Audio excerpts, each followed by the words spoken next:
Assalaamu calaykum. Waxaad nagala socotaan sheeko show barta laga hela kaydka sheekooyin xikmada ku dheehan. Sheekada maanta waa sheeko aad u cajaa'ib badan, xikmadna ku dheehan tahay. Hadda ka hor baa nin boqor ah wuxuu ku riyooday ilkihiisoo wada daatay. Sida la iska wada ogyahana, riyooyinka waxaa jira dad Ilaah awood u siiyey inay fasiraan iyo kutubo laga barto. Haddaba dadkii caanka ku ahaa waxaa ugu horeeyo Nabi Yuusuf calayhi salaam. Fadlan haddaa weli subscribe dhihin channelka, hadda ku dhufo subscribe-ta, like sheekadan lana share garee asxaabtaada. Mahadsanid. Aan sheekadeeni sii wadne. Waagii markuu baryay wuxuu amray ninkii boqorka ahaa in loogu waco qof riyooyinka fasiro. Isla markiiba waxaa loo keenay nin caan ku ahaa fasirka riyooyinka oo magaalada joogay. Wuxuu u sheegay inuu ku riyooday asoo ilkihiisa dhan wada daateen. Ninkii riyada inuu fasiro loo wacay baa ku yiri boqorkii, ma hubtaa inaad saas ku riyootay? Wuxuuna ku jawaabay boqorkii, haa. Ninkii baa yiri, laa xawla walaa quwwata illaa billaahi alcaliyyi alcadiim. Riyada micnaheeda wallaahu aclam waa dhammaan ahalkaada hortaaday dhiman doonaan adigoo jooga.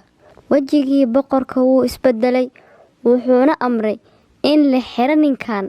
Waxaana loo wacay isla markii mid labaad oo si riyada ugu fasiro.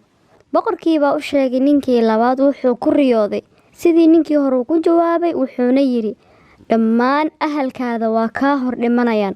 Isla sidii kii ka horeeya boqorkii wuxuu asna amray in xabsiga loo taxaabo. Haddana waxaa loo keenay mid saddexaad. Boqorkii baa riyadiisa u sheegay. Ninkii riyada fasiraya baa yiri, boqorow, haddaa hubto inaad saas ku riyootay, aadan kuugu tahniyeynayaa oo kuugu hambalyeynaya. Boqorkii oo yaaban baa yiri, oo maxaa iigu tahniyeyne? Ninkii riyada fasiraya wejigiisa farxad ka muuqata baa yiri, boqorow, riyadaada fasirkeeda waa inaad noqon doonto qofka ugu cimriga dheer ahalkaada. Wallaahu aclam. Boqorkii oo farxad ka muuqata baa yiri, ma iga hubtaa? Wuxuu ku jawaabay ninkii riyada fasiraya, haa, riyada micnaheeda saas waaye.